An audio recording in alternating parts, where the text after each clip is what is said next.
Selamat pagi, salam sejahtera. Terima kasih karena bersama dengan saya di Nazilin Unity Channel. Ada orang menjangkakan Barisan Nasional akan tarik sokongan terhadap kerajaan. Dan ada juga yang menyatakan UMNO akan tarik sokongan. Ada yang kata bersediakah UMNO menjadi pembangkang?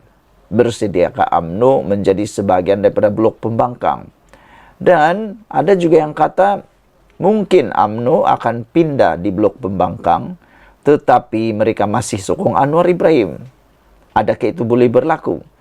Sudah pernah berlaku. Salah satu contoh yang paling mudah ialah Syed Saddiq Syed Abdurrahman. Syed Saddiq Syed Abdurrahman keluar daripada kerajaan, kini berada kerusinya di blok pembangkang, tetapi masih menyokong kepimpinan Anwar Ibrahim. Dengan kata lain, beliau jadi pembangkang, tukang simak imbang, tapi masih menyokong Anwar Ibrahim. Itu sebabnya Syed Saddiq Syed Abdurrahman masih mendapat peruntukan parlimen beliau. Adakah UMNO akan tiru langkah Syed Saddiq Syed Abdurrahman itu? Tapi ini pula jawaban daripada salah seorang pemimpin daripada Pakatan Harapan tentang adakah UMNO dan Barisan Nasional atau UMNO Barisan Nasional akan bercerai dengan Pakatan Harapan. Ini jawapan Naib Presiden Amanah Datuk Mahfuz Omar. Beliau kata kerajaan ataupun kerjasama PHBN tidak akan ada nikah cerai. Saudara-saudara, Naib Presiden Amanah Datuk Mahfuz Omar optimis mahu melihat jalinan kerjasama yang dibentuk bersama Pakatan Harapan PH dan Barisan Nasional BN akan berterusan. Saya ingat lagi, kata beliau, sewaktu di pilihan raya kecil PRK Padang Serai, saya bersama dengan Datuk Seri Dr. Ahmad Zahid Hamidi dan Datuk Seri Jamil Kir Baharum. Jamil Kir kata, insya Allah kita kekal sampai pilihan raya umum PRU akan datang. Saya kata, bukan kekal sampai pilihan raya akan datang, tetapi kekal sampai bila-bila. Takkan nikah kemudian cerai, nikah kemudian cerai, kata Mahfuz sambil ketawa dalam satu sedutan video dimuat naik di Facebook beliau hari ini. Dalam video sama, bekas ahli Parlimen Pokok Sena berkenan turut mengimbau kembali detik kerjasama dengan UMNO BN selepas PRU 15. Kalau kita tidak bersama dengan UMNO hari itu, kemungkinan UMNO akan bersama dengan PAS. Tetapi akhirnya kita lihat, masing-masing melunturkan ego untuk memikirkan soal kebaikan kepada kepentingan negara dan juga rakyat, kata beliau. Kita kena selamatkan dengan membawa satu warna Islam yang lebih bersifat rahmah dan mempunyai hubungan kasih sayang, bukannya permusuhan, kata Mahfuz lagi. Saudara-saudara sekalian, secara pribadi saya fikir UMNO tidak akan menarik sokongan terhadap Anwar Ibrahim. Mereka akan terus bersama dengan Anwar Ibrahim kerana menjadi kerugian yang sia-sia kepada UMNO BN kalau pada waktu ini mereka menarik sokongan terhadap Anwar Ibrahim. Tiada keuntungan bagi mereka langsung, bahkan dijangkakan Barisan Nasional UMNO akan lebih terpuruk kalau keluar daripada kerajaan. Kalau anda kata mereka boleh bergabung dengan PN, di sana mereka akan lebih terkubur. Kerana mereka akan perlu bersaing dengan dua parti yang berasas dan berwarna sama dengan mereka. Berasaskan Islam dan Melayu, nanti PRU akan datang. Berapa banyak lagi kerusi yang akan ditawarkan kepada UMNO? Itu cerita politik. Sekian dulu untuk kali ini. Jangan lupa tinggalkan komen anda, tekan butang subscribe. Kita jumpa lagi. Bye-bye. Selamat pagi, salam sejahtera. Ini keputusan terkini Anwar Ibrahim ataupun komen terkini Anwar Ibrahim berkaitan dengan pengampunan Diraja Najib. Rupa-rupanya, kata Anwar Ibrahim, Najib boleh mohon ampun sekali lagi dengan Sultan Ibrahim. Tetapi yang menjadi masalah besar di sini ialah sejauh mana Sultan Ibrahim akan melayan karenah politik Malaysia.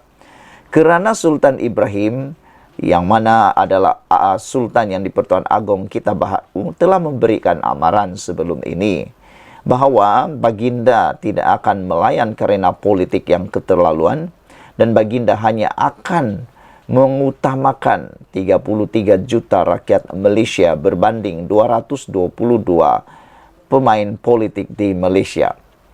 Oleh sebab itulah menjadi persoalan besar daripada netizen sejauh mana beraninya UMNO dan juga khususnya Najib untuk menyampaikan pengampunan, memohon pengampunan pula ke atas, ke bawah dulu Yang Maha Mulia yang di-Pertuan Agong baharu ini. Bekas Perdana Menteri Najib Razak boleh merayu kepada yang di-Pertuan Agong yang baru, Sultan Ibrahim Sultan Iskandar, jika dia tidak berpuas hati dengan pengurangan hukuman yang diberikan oleh lembaga pengampunan. Perdana Menteri Anwar Ibrahim berkata, proses pengampunan adalah di luar hak prerogatif Perdana Menteri dan kerajaan. Kata Anwar, dia menghormati keputusan agung sebelum ini. Sekarang kita ada agung yang baru. Apapun yang dirasakan seseorang itu, sudah tentu ia bersifat politik, kata Anwar. Ada yang menyokong dan ada yang tidak. Ada satu pepatah kepimpinan mengatakan, bukan semua orang boleh disenangkan hati. Yang paling penting, buat perkara yang betul. Jadi kalau Anwar Ibrahim nak ikut semua kehendak orang, tak dapatlah buat apa-apa. Lagi pula Anwar Ibrahim sudah kata, keputusan pengampunan itu ialah hak prerogatif ataupun hak budi bicara agung. Anwar Ibrahim tiada kuasa langsung, bahkan bukan sebahagian daripada ahli jawatan kuasa lembaga pengampunan tersebut. Jadi yang orang nak salahkan Anwar Ibrahim itu kenapa Anwar Ibrahim tiada kuasa apa-apa untuk melakukan pengampunan itu. Dan Anwar Ibrahim kata dia menghormati keputusan agung. Tetapi kata Anwar lagi, mereka tidak boleh mengabaikan hakikat bahawa Anda mesti menghormati hak setiap orang yang disabitkan kesalahan untuk merayu kepada lembaga pengampunan. Sekarang lembaga pengampunan telah membuat keputusan. Jika seseorang berpuas hati dengan keputusan tersebut, itu adil. Jika tidak memuaskan tuntutan mereka, dia masih mempunyai ruang untuk merayu ke tahap berikutnya, kata Anwar lagi. Saudara-saudara sekalian,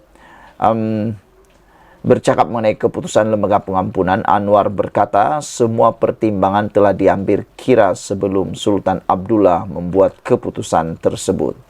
Saya pernah duduk dalam lembaga pengampunan sebagai menteri yang menjaga Kuala Lumpur dan kini dipegang oleh orang lain, kata Anwar Ibrahim. Tetapi sudah tentu Agong sebagai raja berperlembagaan berunding dengan peguam negara, Perdana Menteri dan ramai lagi. Baginda sudah tentu bentang untuk menegakkan perlembagaan dan kedaulatan undang-undang. Baginda adalah benteng untuk menegakkan perlembagaan dan kedaulatan undang-undang.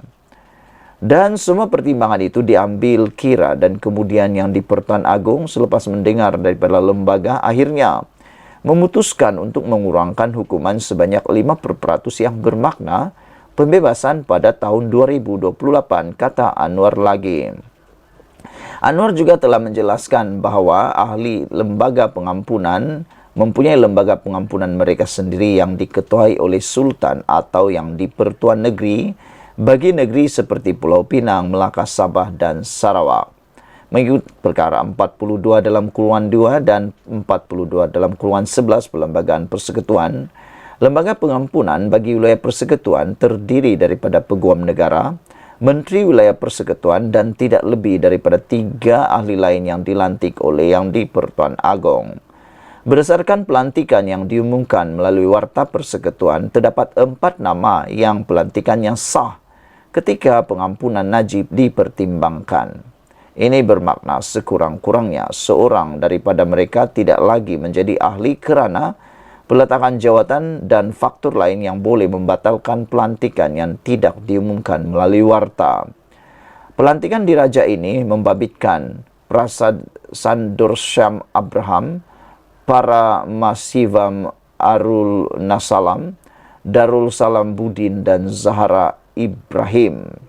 Menurut bekas Peguam Negara Tommy Thomas, antara kriteria pengampunan termasuklah apabila seseorang banduan telah menjalani 1/3 daripada hukuman penjara mereka sebelum membuat permohonan tersebut, dan banduan itu tidak boleh mempunyai kes jenayah lain yang belum selesai. Najib kini dibicarakan atas pertuduhan jenayah lain, termasuk 4 pertuduhan salah guna kuasa dan 21 pertuduhan penggubahan wang haram, membabitkan Rm2.27 bilion dana 1MDB. Saudara-saudara sekalian, sebenarnya yang paling kita tertarik dengan ulasan ini ialah ada 3 perkara. Perkara pertama ialah apabila Najib boleh mohon ampun sekali lagi dengan Sultan Ibrahim. Kalau mereka tak puas hati, mereka boleh memohon pengampunan daripada agung yang baru, yaitu yang di Pertuan Agung baru, yaitu Sultan Ibrahim. Namun menjadi pertanyaan ialah sejauh mana Sultan Ibrahim akan melayan karena itu sekali lagi. Karena kita tahu Sultan Ibrahim, agung kita yang baru, adalah agung yang sangat tegas. Selain daripada itu, apabila Tommy Thomas menyenaraikan beberapa perkara penting yang mana antara kriteria pengampunan yang boleh dipertimbangkan ialah apabila seseorang banduan telah menjalani hukuman 1/3 daripada hukuman penjara. Namun demikian dalam kes Najib, belum sampai 1/3 daripada hukuman penjara Najib sudah mendapat pengampunan 50%. Tetapi perkara yang kedua, ini adalah perkara yang memang muktamad dan memang diterima semua orang. Yaitu, kata Tommy Thomas, banduan itu juga tidak boleh mempunyai kes jenayah lain yang belum selesai. Yang ini mudah untuk kita faham. Bagaimana mau diampuni kalau dia masih mempunyai kes jenayah yang berkaitan dengan sabitan tersebut? Jangan-jangan nanti yang dirisaui ialah nanti kalau bersalah lagi masuk penjara nak minta pengampunan lagi. Banyak kali jugalah, berapa kali dah nak minta pengampunan, kata netizen. Itulah penyebabnya mungkin Najib tidak dapat pengampunan penuh. Sekian dulu untuk kali ini. Jangan lupa tinggalkan komen Anda, tekan butang subscribe. Kita jumpa lagi. Bye-bye. Selamat pagi, salam sejahtera. Terima kasih karena bersama dengan saya di Nazilin Unity Channel. Akhirnya, Anwar Ibrahim bersuara tentang isu pengampunan Najib Tun Razak. Anwar Ibrahim dikecam, dihentam, diserang berkaitan dengan pengampunan Najib itu. Tetapi yang malangnya ialah yang mengecam itu pula ialah bukan orang lain tetapi daripada kumpulan UMNO Barisan Nasional sendiri. Tapi kita bersyukur jawaban padu Anwar Ibrahim ini sungguh-sungguh menjawab soalan. Sebab ramai orang, ahli politik terutamanya di Malaysia ini, ada sikap dan sifat seperti yang ini, yang buruk. Yaitu lain yang ditanya, lain yang dijawab, ditanya tak jawab, ditanya tak jawab. Lain yang disoal, lain pula jawabannya. Tapi seperti biasa, Perdana Menteri kita, yaitu Datuk Seri Anwar Ibrahim, menjawab soalan itu dengan padu dan pastinya membuatkan kalau mereka ada air dalam telinga, keluar meleleh air itu kerana jawapan padu Anwar Ibrahim sendiri. Anwar Ibrahim kata beliau mahu atau Anwar Ibrahim membidas pihak yang tidak menghormati kuasa pengampunan agung. Saudara-saudara sekalian, bagi mereka yang masih mempersoalkan, apalagi yang mempersoal secara terbuka, isu pengampunan yang diberikan oleh yang di Pertuan Agung itu boleh dianggap derhaka, biadab, dan paling penting, tidak menghormati kuasa pengampunan agung. Perdana Menteri Datuk Seri Anwar Ibrahim akhirnya bersuara. Beliau berkata, semua pihak perlu menghormati keputusan lembaga pengampunan yang mengurangkan hukuman penjara dan denda terhadap bekas Perdana Menteri Datuk Seri Najib Razak. Anwar berkata, keputusan itu dibuat oleh yang di Pertuan Agung sebelum ini dan semua pihak perlu menghormatinya. Saya menghormati keputusan yang di Pertuan Agung ketika itu. Sekarang kita mempunyai yang di-Pertuan Agong baharu. Apapun yang dirasakan oleh mana-mana pihak, sudah semestinya ia bersifat politik. Ada yang menyokong, ada yang sebaliknya. Namun mereka tidak boleh mengabaikan hakikat bahawa mereka perlu menghormati hak semua yang disabitkan kesalahan untuk merayu kepada lembaga pengampunan. Kini, lembaga pengampunan telah membuat keputusan.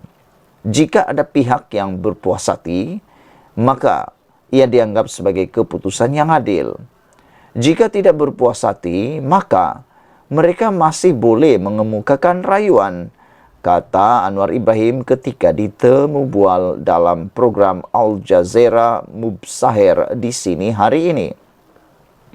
Anwar berkata demikian sebagai respon terhadap keputusan permohonan pengampunan Najib. Najib yang sedang menjalani hukuman penjara 12 tahun akan dibebaskan lebih awal, iaitu pada 23 Ogos tahun 2028 selepas lembaga pengampunan membuat keputusan untuk meringankan hukuman beliau. Lembaga pengampunan bagi wilayah-wilayah Persekutuan Kuala Lumpur, Labuan dan Putrajaya membuat keputusan itu ketika mesyuarat yang ke-61 pada 29 Januari lalu. Menurut kenyataan yang dikeluarkan oleh urus setia lembaga pengampunan hari ini, jumlah denda yang dibayar oleh Najib turut dikurangkan daripada jumlah asal, iaitu 210 juta kepada 50 juta ringgit. Anwar berkata yang di-Pertuan Agong sebagai raja berperlembagaan telah berunding dengan Peguam Negara, Perdana Menteri dan beberapa lagi mengenai perkara itu. Najib, 70 tahun, yang meringkuk di penjara Kajang sejak 23 Ogos tahun 2022 selepas disabitkan dengan kesalahan menyeleweng RM42 juta dana SRC internasional, telah memfailkan petisyen untuk pengampunan diraja pada 2 September 2022. Pada 28 Julai 2020, Mahkamah Tinggi telah menjatuhi hukuman penjara 12 tahun dan denda RM210 juta selepas mendapati beliau bersalah atas 3 pertuduhan pecah amanah jenayah serta 1 pertuduhan salah guna kedudukan. Rayuan Najib terhadap sabitan dan hukuman itu telah ditolak oleh Mahkamah Rayuan pada 2021 dan Mahkamah Persekutuan pada 2022 yang menyaksikan pengampunan diraja adalah satu-satunya harapan beliau untuk membebaskan diri. Saudara-saudara sekalian, itu jawapan padu daripada Datuk Seri Anwar Ibrahim yang kita tunggu-tunggu. Kita berharap semua orang dapatlah menerima keputusan ini dengan hati yang terbuka.